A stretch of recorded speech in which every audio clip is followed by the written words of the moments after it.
Playboy model and, more importantly, the National Enquirer's alleged role in keeping it secret. Brian Stelter is out front. Donald Trump and former Playboy model Karen McDougal. In a bombshell story, The New Yorker is detailing evidence of a 9-month affair that started in 2006 and a payoff scheme to keep the story from going public before the election. Karen McDougal feels that she ultimately was, in a sense, cornered into a set of contracts that she finds onerous and exploitative. She's frustrated, I think, with her inability to speak, in her view, and she has regrets about this. Ronan Farrow writing that the National Enquirer paid $150,000 for the exclusive rights to McDougal's story in 2016, but then never published it. The company in charge of the tabloid, which is unabashedly pro-Trump, says it did not find McDougal's story credible. But former employees of American Media, Inc., which owns the Enquirer, says this is a classic catch and kill. You buy a story unfavorable to Trump, and then you kill it. You bury it. What it really means is it takes the story out of the market so it won't see light of day. Why? Well, American Media's chairman, David Pecker, is a longtime personal friend of Trump's. These guys met many years ago and have maintained a friendship for a long time. And David Pecker takes care of his friends. It's a back-scratching relationship, with Trump sometimes praising the Enquirer. I've always said, why didn't the National Enquirer get the Pulitzer Prize for Edwards and O.J. Simpson and all of these things?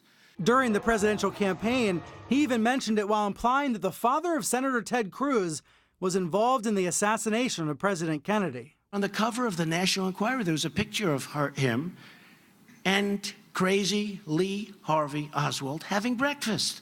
That was debunked. More recently, MSNBC's Joe Scarborough and Mika Brzezinski claimed that the White House threatened to run a hit piece on them through the Enquirer. They said, if you call the president up and you apologize for your coverage, then he will pick up the phone and basically spike this story. On Twitter, Trump called those allegations fake news.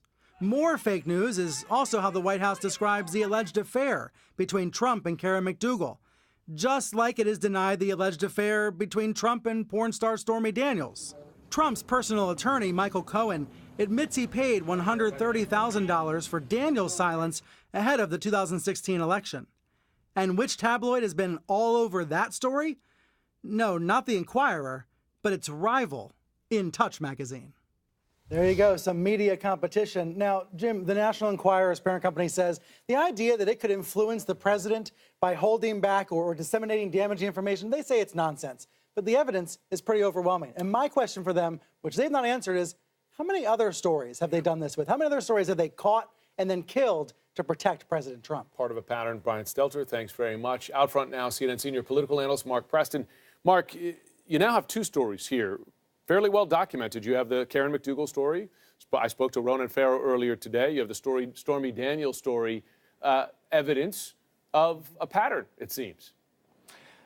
Apparently, President Trump has some deep-pocketed friends who are willing to pull money out of their own pockets, to try to protect him. Now, we saw that with Michael Cohen, who said that he used his own money, did not ask, did not expect to get reimbursed by President Trump. And of course, as we've just heard from Brian Stelter right there, that we have this media executive doing the same exact thing.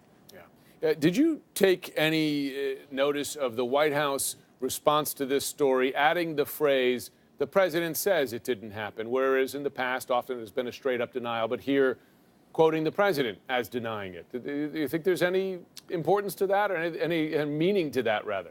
Well, Jim, it kind of dovetails what we heard from Sarah Huckabee Sanders when she was at the podium this past week when she was discussing the Rob Porter incident, situation, when she said, I'm giving you the best facts, I'm paraphrasing, that I have at the time, or that we have at the time.